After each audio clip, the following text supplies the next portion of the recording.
Olá, mundo! Sejam bem-vindos a mais um episódio aqui do podcast. Esse é o episódio 52 do Olá, Mundo, que conta com o apoio de Vero Cafés Especiais. Eu sou o Guilherme Rambo e, como prometido, tenho comigo aqui mais um convidado especial, que já quase não é convidado, né? Que é o Bruno Ramos, o carinha do iFood. Tudo bom, Bruno? Olha lá. Olá, pessoal. Tudo bem? É prazer de novo estar aqui participando aqui do Olá Mundo aqui. Como sempre eu vou comentar, sou muito fã aqui do trabalho que você e o Boom fazem aqui. Os episódios cada vez melhores, assim. É sempre um prazer estar de volta aqui participando aqui com vocês. Muito obrigado e obrigado pela presença. Agora, para surpresa de 0 pessoas, vamos falar sobre WWDC de novo. No último episódio, eu e o Maurício falamos das primeiras impressões, porque a gente gravou na terça-feira após WWDC, né? Após lá o Platform State of the Union e a Keynote, e não tinha dado tempo da gente ver muita session. Eu tenho certeza que tanto o Bruno quanto eu ainda não vimos todas as sessions que a gente gostaria, mas exatamente. vamos falar aqui porque agora já deu tempo de digerir o que a gente queria assim de principal, né? Mas antes de mais nada eu quero saber de você, Bruno, porque eu sei que você esteve lá presencialmente, né? Me conta como foi essa experiência de estar lá de fato, porque eu ouço muito o pessoal falando: ah, vale a pena, não vale a pena, Sim. porque não é mais, né, aquela conferência de uma semana que fica todo mundo junto e tal. Então, conta pra gente como que é essa experiência e qual a sua impressão em termos de vale ou não a pena ir. Boa. Cara, eu acho que muita gente me faz essa pergunta, até porque esse é o segundo ano que eu vou consecutivo nesse novo formato de WWDC. Eu estive lá no ano passado lá também. Aí também já tive a oportunidade de ir em 2017 no formato que era antigo. E aí a galera costuma perguntar: pô, e aí, faz sentido, não faz? Um dia só de evento? Você vai assistir um telão que você poderia assistir em casa? Como que é que funciona isso, assim? Eu acho que tem alguns pontos que eu preciso considerar novos, inclusive, que começaram esse ano, e também em relação a como era no formato no passado. Como assistir sessions pelas sessions da WWDC, do formato que eram e da forma que agora, eu acho que, se eu não estou enganado, a gente conversou disso no Build Failed no ano passado, se eu não me engano, para mim faz muito mais sentido no formato atual. Eu acho que os vídeos são muito mais focados, você tem vídeos curtos, você não tem interação de plateia batendo palma, de pessoas super animadas ali. Eu acho que o conteúdo ele é muito mais consistente, muito mais resumido e muito mais completo no formato que ele é hoje. Lembrando que quando a gente fala isso, a gente se refere a sessions para developers, porque não sei você, mas eu, pessoalmente, ainda preferia a Keynote mesmo ao vivo, né? Isso, exato. eu concordamos nessa parte assim também. O Keynote eu acho que era muito mais legal quando era apresentado assim, ao vivo mesmo. E aí, beleza, tem esse o primeiro ponto. Sobre estar lá, acho que assim, a cada ano a Apple vem se preocupando em melhorar muito essa experiência de ter as pessoas desenvolvedoras na WWDC de novo e também melhorar a experiência para as pessoas, assim. Então, acho que 2022 foi a primeira que eles fizeram, deu para ver que foi assim, tiveram pessoas do iFood que foram, e pelo que as pessoas comentaram foi algo bem, tipo, assistir lá mesmo no telão e, tipo, sem muito mais atividades, assim, externas, assim, que você pudesse participar e tal. No ano passado, que foi o que eu fui, aí já aumentou os dias de evento, então no total ali seriam 3 dias de evento, que seria no domingo ali, teria o registro do evento lá no Infinity Loop, onde você passaria ali umas 4, 5 horas com a galera ali da comunidade, lá no escritório do Infinity Loop. Para quem não sabe, é o primeiro escritório lá da Apple lá na Califórnia. Acho que é um lugar bem único, assim, onde você vai ter ali espaço para trocar com a comunidade, ter um happy hour lá e tudo mais. Na segunda-feira, então, durante todo o dia o evento mesmo. Então, lá quando for 10 horas da manhã, que aqui é às 2 da tarde, lá começa o Keynote. Aí, de fato, a gente só tem uma pré-apresentação do Craig e também do Tim Cook ali, que eles dão umas palavrinhas de quais seriam as expectativas deles do evento em si. E essa galera fica toda lá, então se você quiser lá tirar uma foto, eventualmente vai ter milhões de pessoas querendo tirar foto ali também, mas você consegue ir lá e tirar uma foto com essa galera, os EPs ali, diretoria da Apple. E aí, de fato, todo mundo senta ali e assiste o mesmo evento que todo mundo tá assistindo. Essa parte, assim, não tem nem comentar que tem algo especial ou não. Tipo, as pessoas ali têm reações como se estivesse assistindo ao vivo. Isso é muito estranho, mas acontece. E pós isso, tem o horário do almoço, aí retorna para assistir o Platform State of the Union. E depois disso, lá no Apple Park tem algumas atividades para você fazer. Então, esse ano em específico voltou a ter os labs presenciais com as pessoas engenheiras da Apple. Então, uma semana antes eles anunciaram isso. Você pode submeter ali algum tema do seu aplicativo, alguma coisa específica para você ter contato ali direto com o time da Apple e receber feedback sobre algo que você queira mostrar. É um tempo curto, esse ano foram 40 minutos, mas acho que dá para aproveitar muito bem, assim, se você tiver algo meio focado, igual esse ano, eu vou até aproveitar e fazer o jabá aqui, a gente lançou a funcionalidade de SharePlay e compartilhamento de sacola lá no iFood. Então, como é algo bem experimental, a gente fez muito para experimentar ali o framework do Group Activities, a gente fez algo bem simples, e aí eu submeti esse tema lá, foi aprovado, e eu consegui levar pra galera, recebi feedbacks incríveis, assim.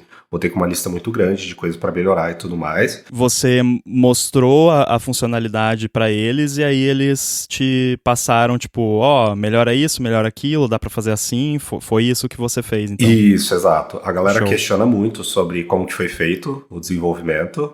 Eles perguntam, como que você implementou, o que você escolheu aqui, tipo, você usou opções tais, X, Y, Z, tipo, do próprio framework e tal. E é legal que eles ficam com vários mocks de iPhone, assim, na mesa. Então, tipo, para preparar para o lab, quando você submete, você precisa mandar o link do test flight do seu aplicativo, se existir, qual é a conta, como que acessa, se precisa de algum código, porque as pessoas, elas testam antes, para elas também se prepararem para quando chegar lá, elas nem saberem do que se trata o seu aplicativo. Sim. E é legal, tipo, porque dá pra você ver que as pessoas se prepararam, mas a parte engraçada é o português Brasil, né? Porque o nosso aplicativo do iFood ele é estritamente nacional. Então, quando eu sentei lá, o pessoal falou, a gente viu, a gente sabe que é de food delivery, mas a gente não conseguiu nem usar o aplicativo porque é em português. Sim. Mas foi muito legal, um espaço rico, extremamente proveitoso. E pós o Labs, você pode conhecer lá o Apple Park. Esse ano ficou mais aberto, assim. Então, ano passado era mais uma atividade que você poderia fazer. Esse ano eles já deixaram aberto. Você poderia, claro, você não pode ter acesso internamente ali no prédio do Apple Park. Mas você pode ir lá onde tem o arco-íris lá. Você pode ir em todos os espaços ali que são abertos ali do Apple Park. Eu quero saber se você andou de carrinho de golfe. Andei. E isso foi numa agenda que eu tive depois. Assim, eu posso até comentar, não vou poder entrar muito em detalhe, porque é algo mais sobre o iFood ali. Mas eu participei de algumas agendas depois de todas as agendas oficiais. Eu tive 2 agendas. Uma eu posso até comentar aqui que é mais relacionado à comunidade em si. Então, o time de relações da Apple, eles convidaram algumas pessoas de alguns continentes aqui da Terra aqui para essa reunião. Foi um almoço com VPs de diretoria da Apple. Convidaram 3 pessoas da América Latina, 3 pessoas da Europa, 3 pessoas ali da América do Norte. Tinha uma galera lá bem legal lá, inclusive pessoas que a galera talvez visitem blogs todo dia, como o Paul Hudson, o Vicente também estava por lá e tudo mais. E para discutir um pouco sobre comunidade, WWDC, é algo que é a segunda vez que eu comento assim, em podcast. Eu percebo que a Apple tem tentado estar muito próximo da comunidade agora. Eu brinco assim, que talvez até o NDA que você assina para entrar na Apple deve estar diferente do que anos passados, talvez. O que eu ouvi, tá, de pessoas que trabalham lá, até pessoas que trabalham há muito tempo, é que não é tanto uma questão de NDA, que até se você voltar lá para, sei lá, para a era Steve Jobs, muito tempo atrás, talvez até era um lance mais assim, mas tem muito com, tipo, medo mesmo. Entendi. Assim, a parada nem tá nem tem no seu NDA, tipo, o que eu ouvi, tá, de pessoas que trabalham lá, assim, não tem no NDA que você não pode ter um blog, que você não pode ter Twitter, não pode ter Mastodon, sei lá, não tem. Mas a galera tem tanto medo que, tipo... Prefere não ter. Né, então, o que mudou talvez tenha sido essa... A mensagem interna de, tipo, tudo bem você, né, não postando coisa que a gente não anunciou ainda, né, não vazando coisa, tudo bem, né? Então, acho que o que mudou foi mais essa, ouso dizer, mindset, né?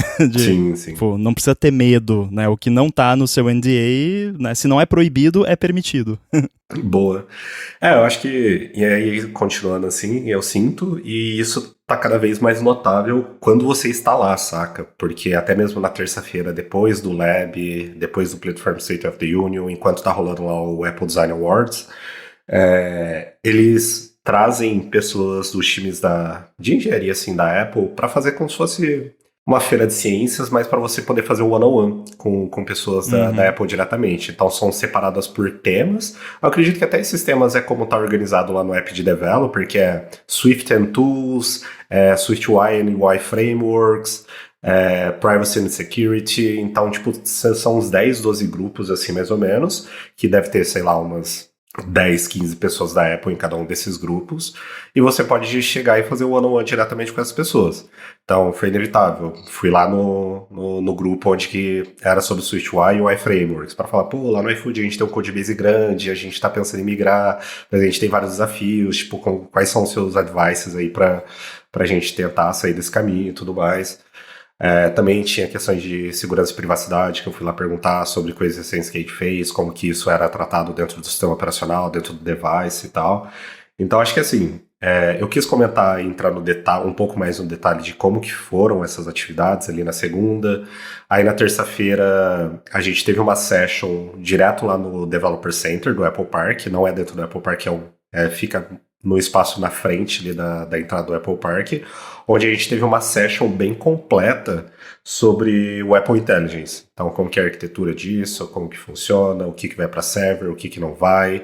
Aí teve a apresentação do time do App Intents, como que você consegue expor ali, capabilizar a sua aplicação para o sistema operacional. Também teve o time do Vision, como que a gente consegue trazer lá tracking de objetos, como que a gente faz uso disso, tudo voltado ali mais ou menos para o Apple Intelligence. Eu vi que essas sessões que eles fizeram lá tá fragmentada aqui em sessões aqui que saíram pra galera, eu já imaginava um pouco disso. Sim. E no ano passado teve um sneak peek ali de como funciona o SDK do Vision Pro. Eu acho que acabar sendo essas agendas que a Apple vai continuar puxando, dependendo dos temas novos que foram aparecendo, para ainda ter essa agenda a mais. E aí acabam sendo oficiais esses 3 dias de evento, né? Domingo, segunda e terça. E também depois da sessão você pode conversar diretamente com os times. Então eu conversei lá com a galera de App Intents, porque eu tenho muito interesse aqui de puxar alguma coisa aqui para dentro do app do iFood, queria discutir alguns use cases e tudo mais. Então acho que assim, lá do começo da pergunta que você fez, vale a pena ou não? Cara, para mim vale super a pena, pelo motivo de você poder ter esse contato direto com as pessoas da própria Apple, se você está com alguma dúvida específica de alguma parte do framework ou de alguma API que você está usando, você pode conversar diretamente com essas pessoas. Eu acho que tem 2 pontos importantes assim também que para mim, eu acho que eu já ouvi você comentando isso aqui em algum episódio. Cara, são as conexões de pessoas mesmo. Com certeza vai ter pessoas que você só vai encontrar estando lá, ter a oportunidade de conversar, conhecer, falar um pouco do seu trabalho, se você não conhece essa pessoa, mostrar o aplicativo. Então, eu brinco que esse ano que eu fui, o que eu mais fiz foi falar com pessoas e mostrar o aplicativo do iFood ali no geral, e o que a gente tem feito de novo, e o que a gente está pensando. Conversei com pessoas, tive agendas super importantes de algumas ferramentas que a gente usa, que não estavam 100% relacionadas com a Apple, mas com ferramentas internas que a gente usa, de terceiros, e foi super importante ter essas agendas lá. E por último, eu acho que algo novo que voltou a ter esse ano também foi uma conferência alternativa à WWDC. Então antes a gente, acho que começou como NSConf, se eu não me engano, depois se tornou OutConf, e teve até o ano de 2019, e aí parou por causa da pandemia, óbvio. Eu até... A única WWDC que eu fui foi a última, a última no formato tradicional, que eu nem fui pra WWDC, eu fui pra OutConf. Exato. Que eu fui palestrar lá, enfim, também assisti algumas talks. Só que aí eu fiz questão, e isso foi muito caro, mas Nossa. valeu o investimento, mas eu fiz questão de ficar no hotel onde era a OutConf e legal. a WWDC, que era do lado, né? Então, assim, eu descia o elevador, eu tava no hall do hotel lá, pra um lado era WWDC, pro outro era OutConf, e eu descia lá pra pegar o meu Starbucks de manhã e já vinha alguém, ô Rambo, né? Já vinha falar comigo e tal. Pô, foi uma experiência incrível. E realmente é o que a gente fala, acho que de qualquer conferência, na real, né?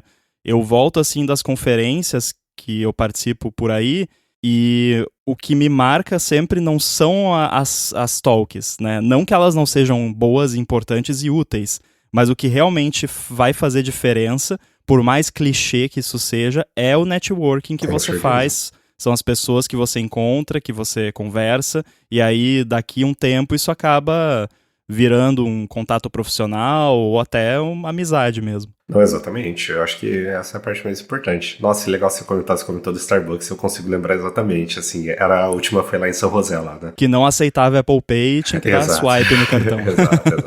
Nossa, muito bom, muito bom. E assim, e aí pelo retorno, agora chama One More Team Conference, daí a galera trocou nome, mudou algumas pessoas ali da organização. E aí, essa sim é uma agenda que ocupa toda semana. Então, começa ali na segunda-feira, óbvio, assistindo o Keynote, Platform State of the Union. E ao longo da semana tem palestras no geral da comunidade, no mesmo formato que era antes, assim. Então vai ter stands de outras empresas, de startups, de ferramentas ali para você trocar ideia, enfim. Acho que é um espaço bom também. E o que isso resulta, em comparação do ano passado, é que você tem muito mais pessoas da comunidade ali presente durante a semana, que daí aumenta ainda mais esse enriquecimento aí de conexões que você pode fazer.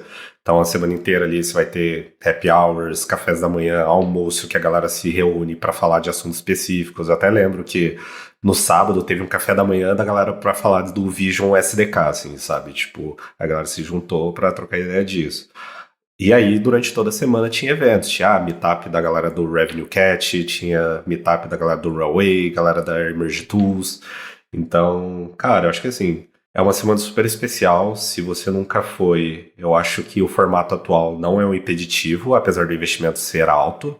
Eu acho que precisa justificar isso muito bem, assim, dentro da empresa que você atua, no caso de você for querer um sponsor ali. Eu acho que para a empresa, cara, se você tem uma empresa que emprega pessoas que desenvolvem para iOS, já faz um budget aí, né? Nem que seja para mandar 1, 2 pessoas, mas sim, eu acho que, especialmente para a empresa, é um investimento extremamente válido, porque é aquilo, né? São nessas situações que você vai encontrar aquela pessoa que daqui meio ano você vai ter um problema com app review ou algum bug lá, e aí você manda um e-mail pra pessoa, você pode me ajudar com isso aqui? E aí a pessoa te ajuda. Cara, eu acho que esse é o principal, assim. Então, até mesmo do próprio time de relações da Apple, se você nunca, tipo, conversou com ninguém, assim, que é o time responsável por ter esse contato direto com as pessoas desenvolvedoras e tal, externas, que daí no caso somos nós, né, aqui fora,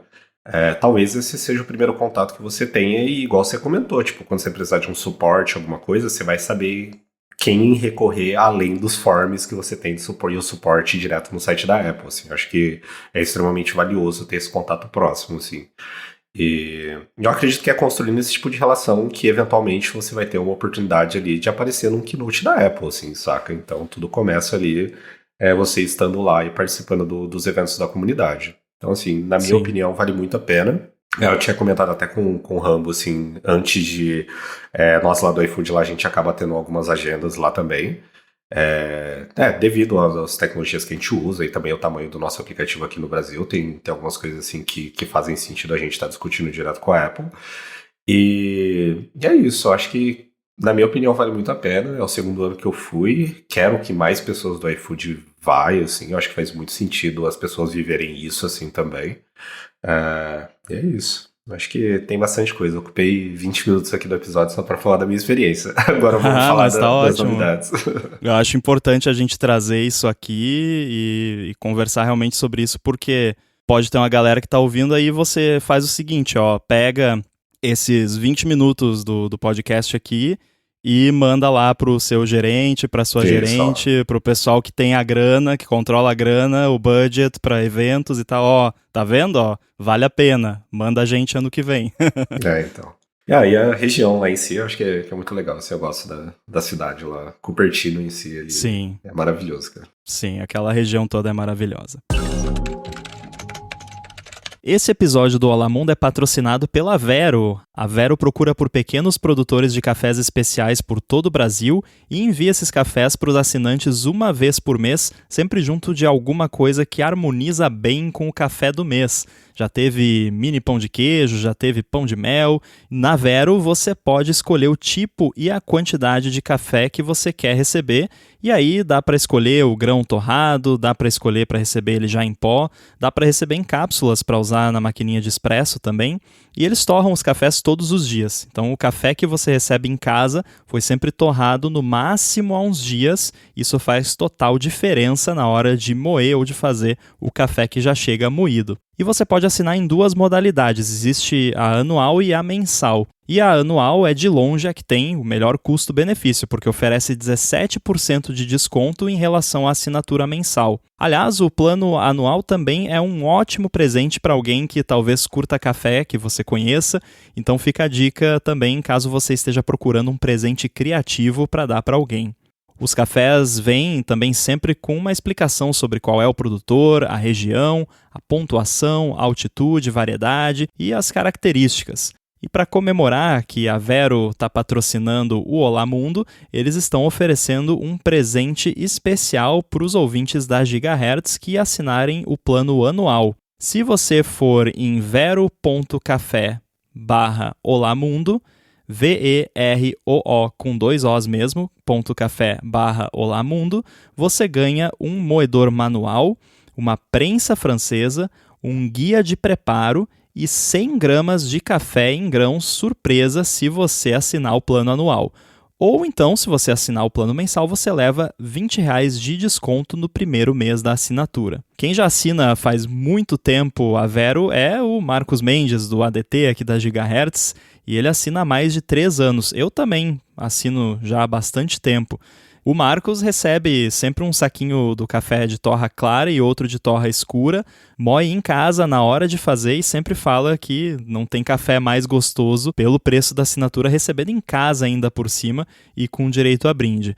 Então acessa lá vero.café/olamundo, faz a sua assinatura anual e garanta aí o moedor manual, a prensa francesa, o guia de preparo e 100 gramas de café em grão surpresa, ou então os R$20 de desconto no primeiro mês da assinatura mensal, mas tem que ser por meio do link vero.café/olamundo, ou então com o cupom OLAMUNDO na hora do checkout, e tem também o link aqui na descrição do episódio. Muito obrigado a Vero pelo patrocínio do Olá Mundo e pelo apoio a toda a Gigahertz.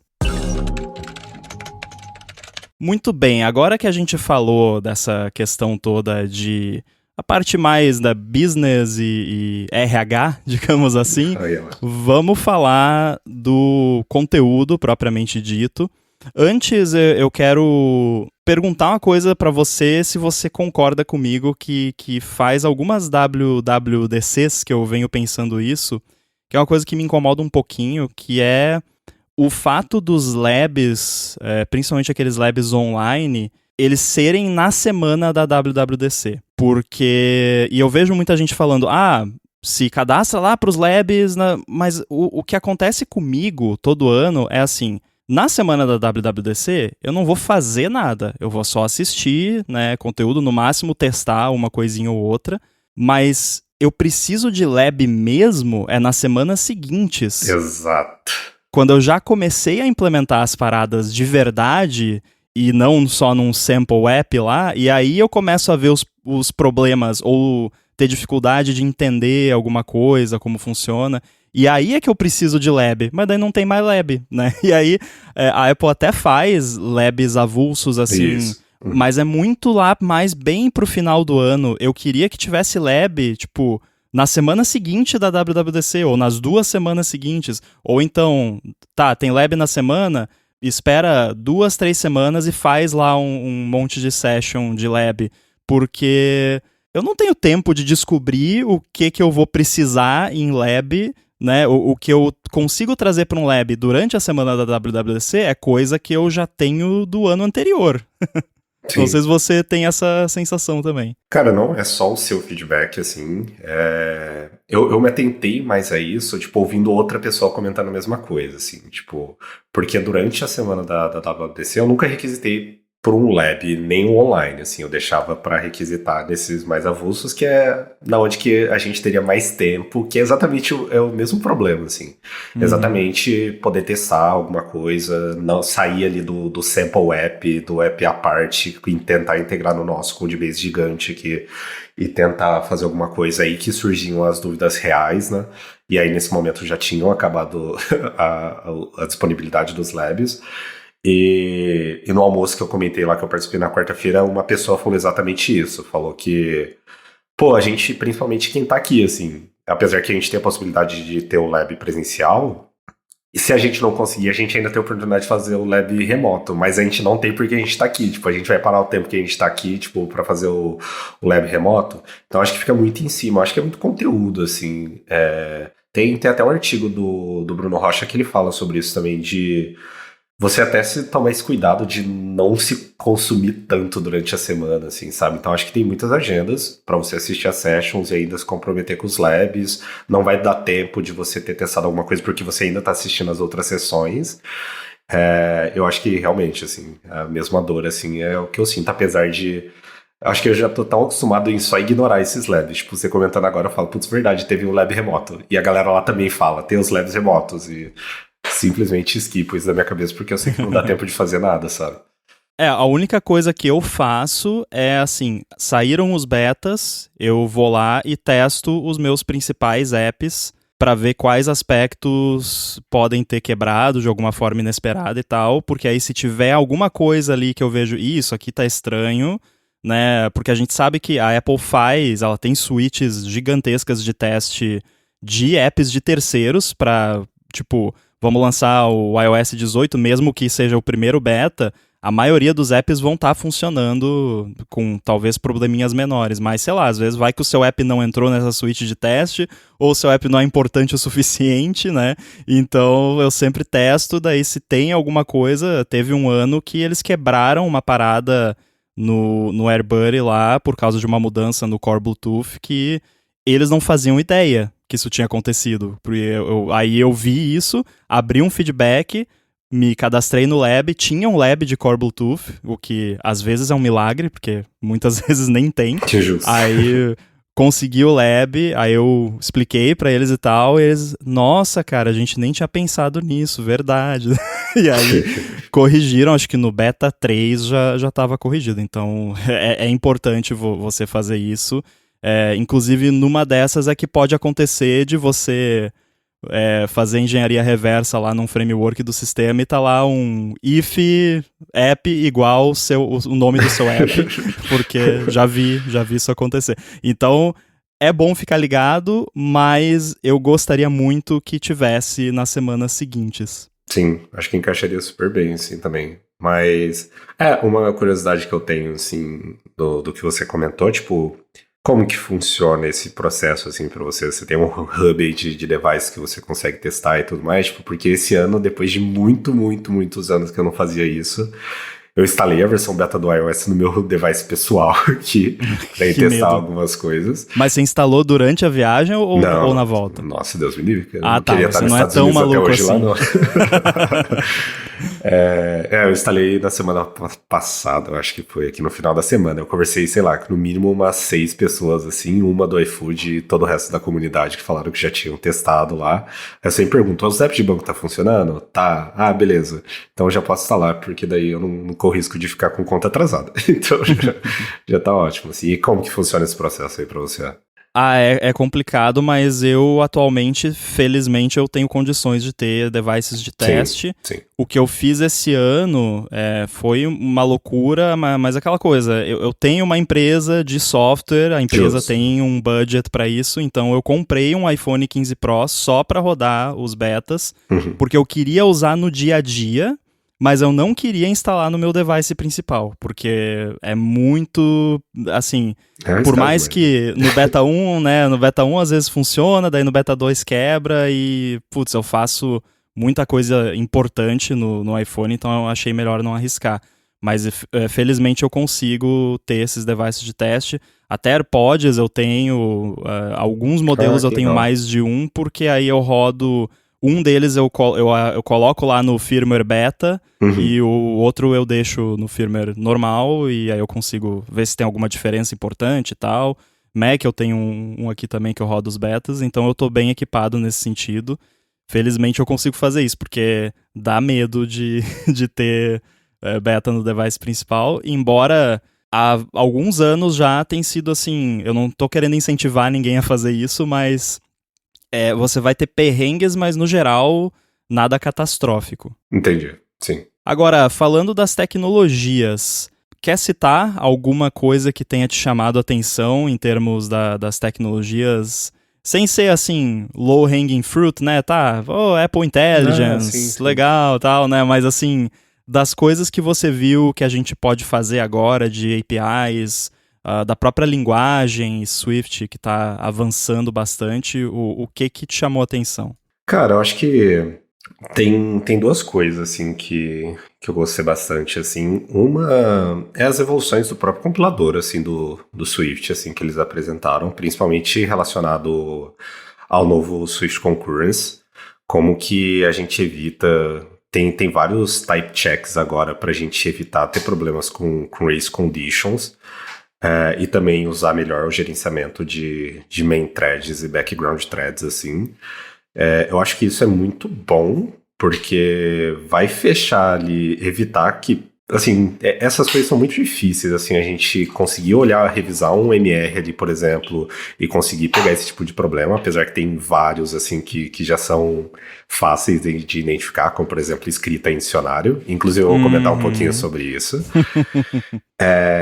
Mas alguns, assim, eu acho que tendo isso no compilador, apesar de eu achar que a galera vai utilizar muito de inteligência, entre aspas, tentar trazer isso pro compilador, assim, eu acho que são evoluções extremamente importantes pro desenvolvimento, assim mesmo.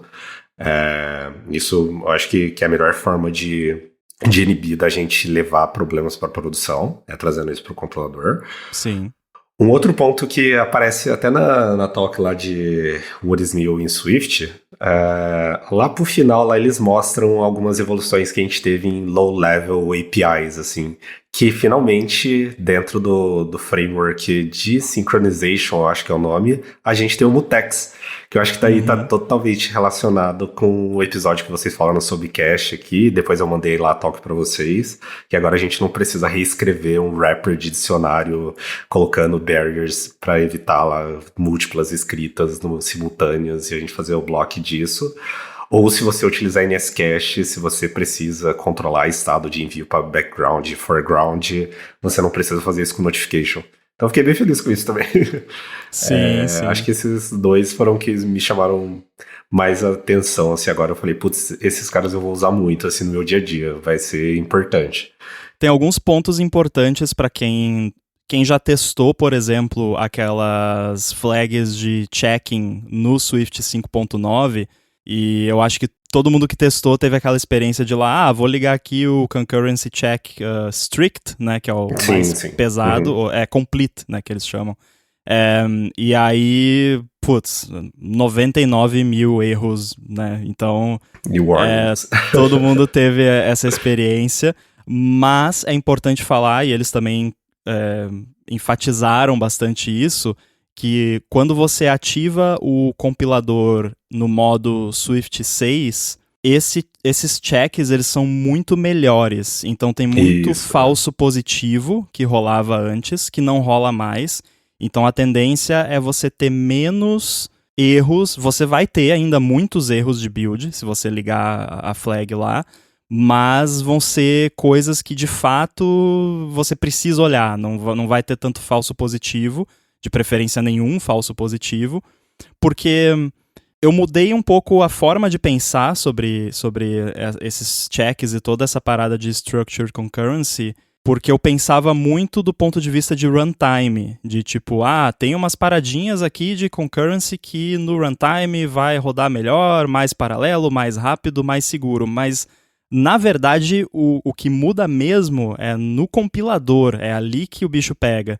Porque Exato. O que eles estão tentando fazer, o que você tinha antes disso? Você tinha lá Thread Sanitizer, ou então Build and Analyze, né? Que eu acho que ninguém usa isso quase. O pessoal não tem o costume de usar, mas é útil também. Que é tipo, o compilador compilando o seu código e tentando adivinhar mais ou menos ali onde pode dar ruim de ter um dicionário que é acessado ao mesmo tempo em 2 threads e por aí vai. E o que eles estão fazendo com isso agora é colocar no compilador. Então, é uma tendência que eu percebi lá nos primórdios do Swift, logo que eu comecei a aprender, que no começo eu não gostei muito de Swift, porque eu achava muito, assim, tudo tem que ser certinho, né? Para quem gostava de Objective-C, eu gosto ainda, mas eu tive dificuldade no começo com Swift, mas aí eu passei a entender e a perceber que eu passava muito mais tempo escrevendo código e melhorando o código e testando ali a experiência do meu app e muito menos tempo debugando o problema de runtime aleatório, porque um negócio era new e não era para ser, ou era do tipo errado e você estava chamando um selector numa classe que não responde, que é o tipo de coisa que acontece com Objective-C. E eu percebi, inclusive, que hoje em dia, quando eu escrevo Objective-C, eu sou muito mais cuidadoso, assim, de verificar se é new ou não, e verificar se é realmente o tipo esperado. Então, mudou um pouco a minha forma de pensar. E esse lance de concurrency no Swift 6 é como se fosse o sistema de tipagem do Swift, mas pensando em resolver e evitar problemas de concurrency. E aí, a impressão que eu tive é que a ideia é que você tenha tudo isolado em algum actor. Tudo vai estar em algum actor, que são essas ilhas, né, de dados, que você pode pensar. Tem até uma talk, acho que do ano passado, que eles usam essa analogia de ilhas. E aí, para você transferir uma coisa de um actor para o outro, de uma ilha para outra, você tem que ter um await, necessariamente, porque você vai ter que... Né, se alguma outra coisa estiver acessando ao mesmo tempo, vai esperar aquela coisa terminar para transferir. Então eu acho que a ideia é essa, e o actor que a gente usa com mais frequência é o main actor, né? E agora tem muita coisa que não era marcada como main actor, que é como, por exemplo, views no SwiftUI. Sim, exato. Acho que isso você comentou da analogia que eles fizeram sobre ilhas, eles usaram de novo, eu tô tentando lembrar qual session que foi, mas eu tenho quase certeza que é na session Migrate Your App to Swift 6. Aí lá ele usa a mesma analogia, assim, tipo, como que era tratado antes, aí ele mostra, assim, uma ilha tudo... Ele usa, assim, até uns boxes, assim, para representar cada classe e tal na sua arquitetura, e algo bem confuso, assim mesmo. É igual quando a gente mostra grafo de dependência aqui. E aí, como isso, utilizando o Swift Concurrency e as novas capabilities, como você consegue estruturar, fazer algo mais organizado, que você consegue, de fato, representar isso num diagrama, assim, sabe? Eu gostei muito dessa talk de migração, porque foi aquela que o cara pegou um app e foi fazendo, isso, né, exatamente. Aos poucos. Isso. Eu achei muito legal, porque... É óbvio que é muito mais simples porque ele demonstrou num sample app, né, pequeno, mas tinha ali alguns targets, tinha um framework compartilhado, então tinha algumas questões que todo mundo vai ter nos seus apps de produção, e eu gostei que ele mostrou uma abordagem que eu achei muito bacana, que é você fazer de uma forma incremental. Sim. E é mais ou menos a forma que eu estava fazendo, então eu me senti validado. Mas é legal porque... Você basicamente começa lá no seu menor target, né? Então, se você tem lá um target que é menorzinho, de preferência um que não é dependência de outros targets, né? Para você não ter aquele efeito cascata tão grande. Sim. Aí você primeiro usa o compilador no modo do Swift 5.9 com a checagem um pouco mais... É aquela checagem intermediária, né? Não é a mais estrita e também não é a mais simples. Então... Você primeiro usa essa checagem porque aí você vai ter vários warnings, e aí são aqueles warnings que diz, isso é um erro em Swift 6, né? Sim. E aí é justamente porque você consegue compilar, consegue fazer funcionar tudo, mas você já vê o que é um problema ali, e aí ele mostra várias estratégias diferentes para resolver diferentes tipos de problemas, inclusive algumas que eu não conhecia, que me ajudaram já na prática. Então vale muito a pena assistir, a gente vai deixar o link aí nas notas do episódio, porque eu achei uma abordagem muito bacana, e o legal é que ele mostrou também como você pode, aos pouquinhos, ir habilitando isso no seu projeto. Isso é interessante. Sim. E você não precisa fazer tudo de uma vez. Tipo, você habilita, corrige algumas coisas, aí volta pro modo flexível. E aí dá o seu commit lá dessa forma, você corrige um monte de coisa, mas não vai mudar nada na prática, porque vai continuar compilando normal, não vai ter warning a mais, nem nada. Você só vai tá corrigindo ali, aí eventualmente você vai ter corrigido todos os warnings, aí você liga o modo Swift 6 e pronto, dali pra frente, aquele módulo, pelo menos, vai estar pronto para funcionar. O que a Apple aprendeu dos anos passados, assim, né? Sim. É totalmente entendível o motivo, quando a gente, principalmente, tinha o Swift embedado ali dentro da tua aplicação, assim, era inevitável que você ia conseguir fazer essa compatibilidade entre versões Swift. E aí, tipo, cara, hoje a forma que é feita, inclusive, provavelmente é a mesma que a gente vai adotar aqui para fazer a migração aqui dentro do nosso Codebase, é fazer algo gradual e deixar isso configurável por módulo, assim, também, se a pessoa quiser migrar de uma parte específica. Claro que tudo que os outros módulos dependem daquele que está fazendo a migração também vai precisar, mas é instruir a galera, tipo, ligar ali algumas flags ali de build settings que a gente passa no momento que a gente gera o projeto, pra gente utilizar o Bezel lá. E pra galera fazer isso de forma gradual e corrigindo os warnings, a gente fazer algumas validações ali, se tem algum warning faltando, criar alguma automação ali pra galera ficar atenta disso no MR também. Acho que é uma forma extremamente saudável, assim, de você não precisar alterar todo o teu projeto, sabe? Que foram migrações ali do 2 pro 3, eventualmente do 4 pro 5, quebrou coisa de UIKit e tal, então, acho que fazendo dessa forma, assim, fica muito mais saudável, assim. Você consegue ter um tempo maior também para adotar aí, e utilizando recursos da linguagem em partes específicas que fazem sentido, assim. Aí uma feature que eu vi nova do Swift 6 também, essa eu tinha visto a proposal, assim, há um tempo atrás, e achei meio bizarro, é que agora você pode tipar erros, né? Tipo, eu achei isso maravilhoso.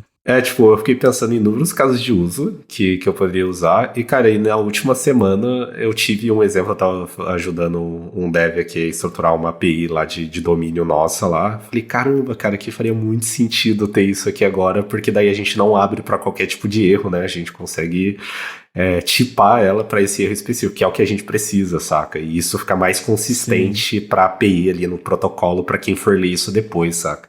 E caramba, é muito bom. Muito bom. Sim. Cara, eu acho que da minha parte é isso. Eu sempre comento que eu gosto de algumas sessions assim da WWDC que fazem um pouco de referência a ferramentais que já existem e que você tem a oportunidade de aprender muita coisa sobre a linguagem assim mesmo. Tem uma talk que chama Explore Swift Performance, se eu não me engano. Sim, eu vi essa ontem, muito boa. Cara, é muito boa, assim, tipo, começa falando, o que é performance, como que a gente mede, né, faz comparação, tipo, a performance do Safari, mas o que é medido lá? Primeiro a gente precisa entender o que é performance, ele começa falando sobre a chamada de métodos, Static Dispatch, Dynamic Dispatch, putz, essa talk é muito boa, assim. E eu coloquei no meu bookmark aqui para ver umas relacionadas a LLDB, que eu sempre curto assistir, assim. Enfim, faz parte do dia a dia. Então acho que é extremamente importante assistir.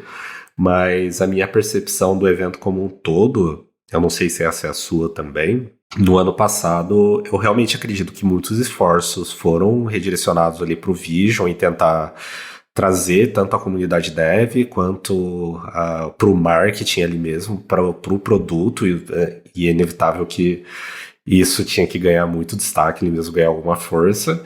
E em relação a software, produtividade e ferramental, esse ano, cara, para mim foi muito bom, assim, tipo, eu gostei bastante das evoluções que teve dentro da linguagem como plataforma, apesar de que tudo que foi anunciado sobre Apple Intelligence, Swift Assist, não vem agora nessa primeira versão, mas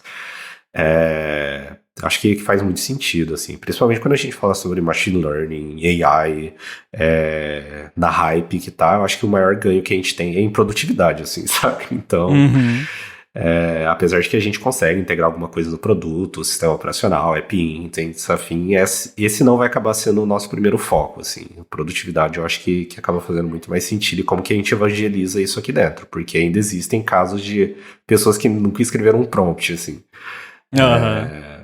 Então, cara, tô bem animado, assim, acho que foi um baita do evento, tô bem animado aí com o que todo mundo vai fazer, inclusive a gente aqui, tô bem satisfeito, assim. Eu quero falar de duas coisinhas mais esotéricas, se é que pode-se falar assim, porque não são coisas que todo mundo vai usar ou que todo mundo precisa saber ou se interessar, mas foram coisas que me chamaram a atenção.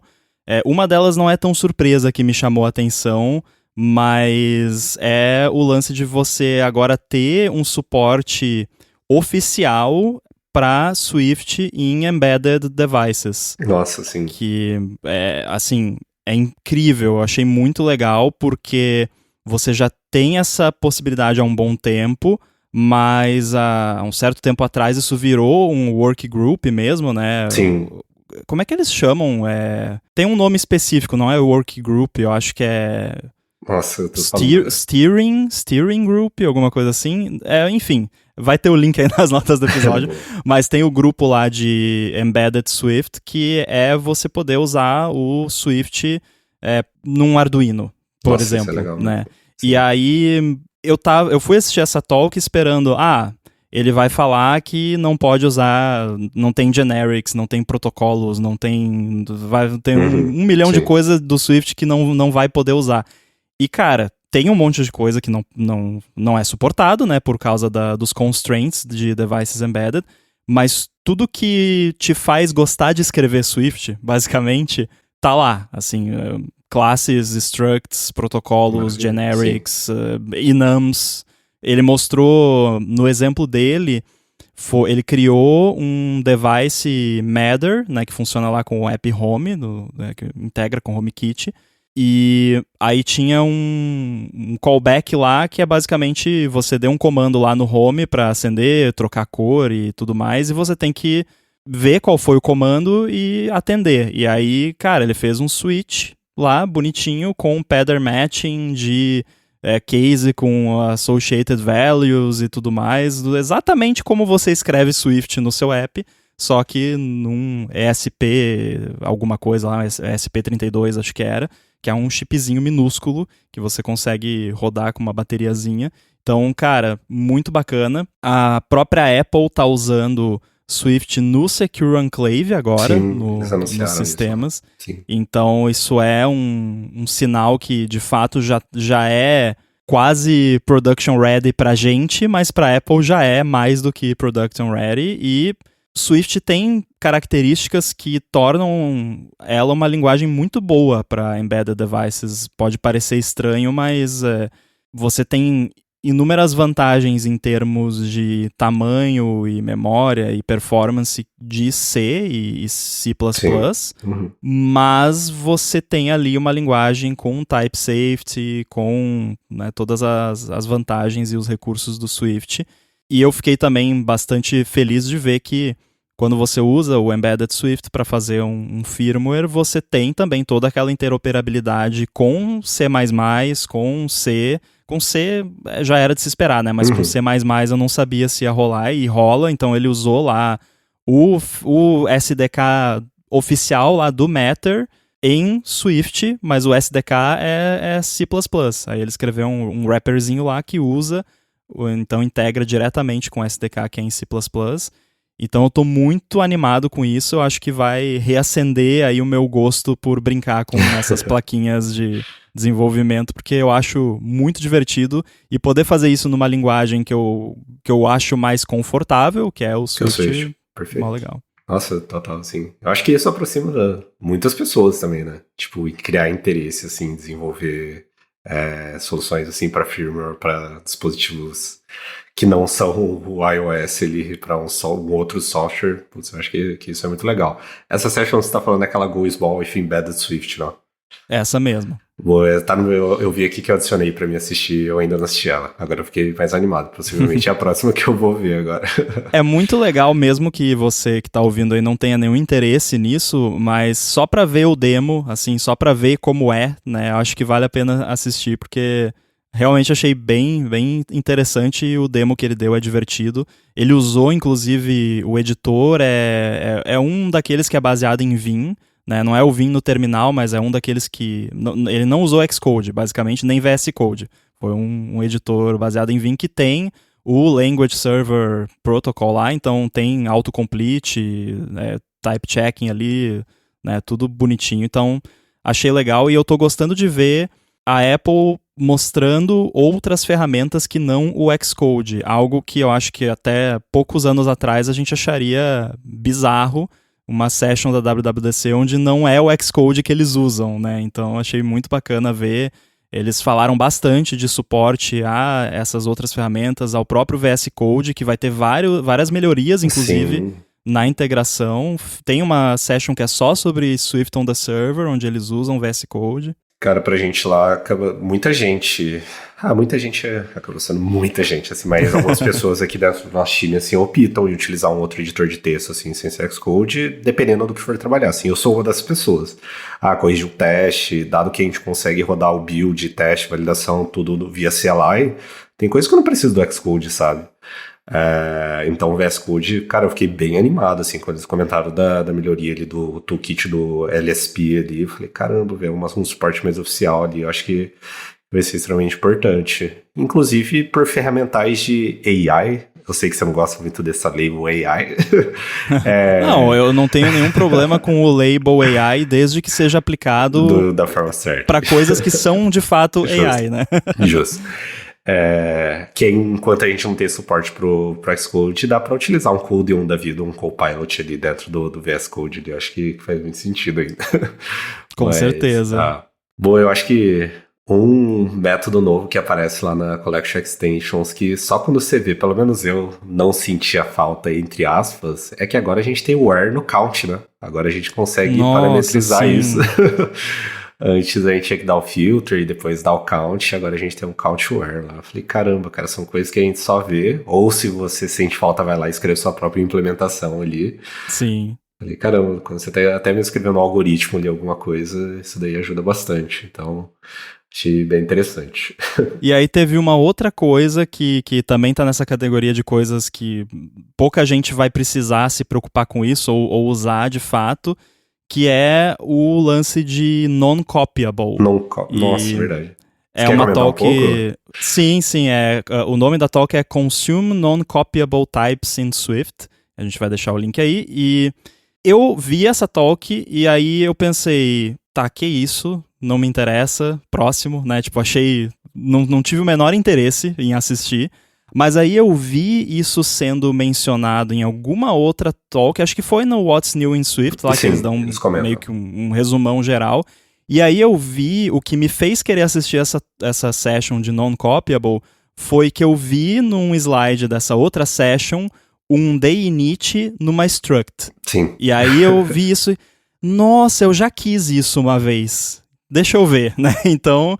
eu fui ver e, cara, é uma parada muito específica, não é todo mundo que vai usar isso, mas eu já tive casos que eu precisava controlar muito exatamente o life cycle de uma parada.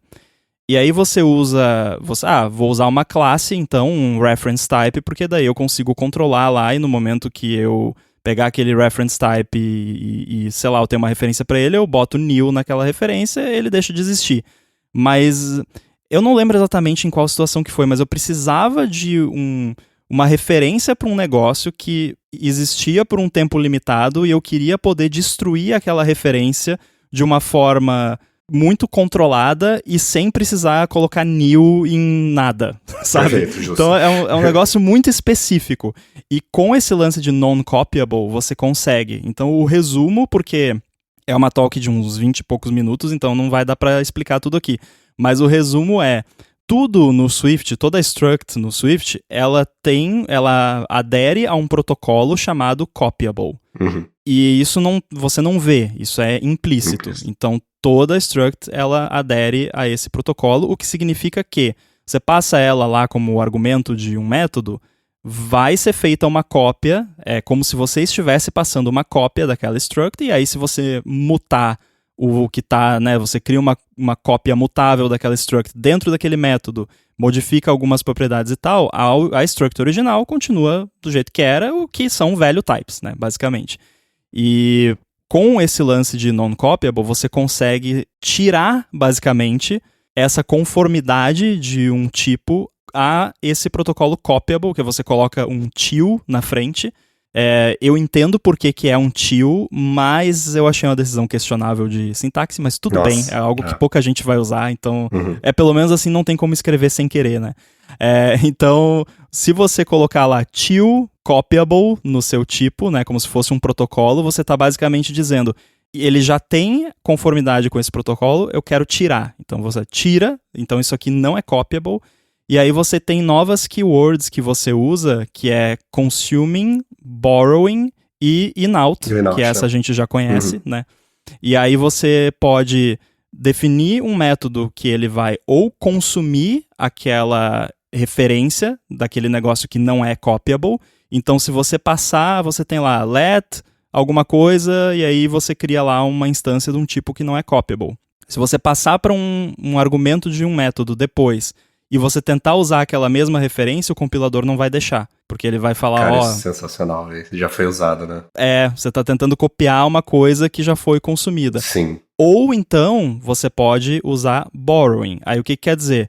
Você vai pegar emprestado aquela referência, você vai fazer alguma coisa dentro daquele método, normalmente você vai retornar a referência de volta, e aí depois você consegue continuar usando, depois que aquele método retornar, ou o inout, que é o que a galera já conhece, que aí você não faz cópia nenhuma, você só pega ali.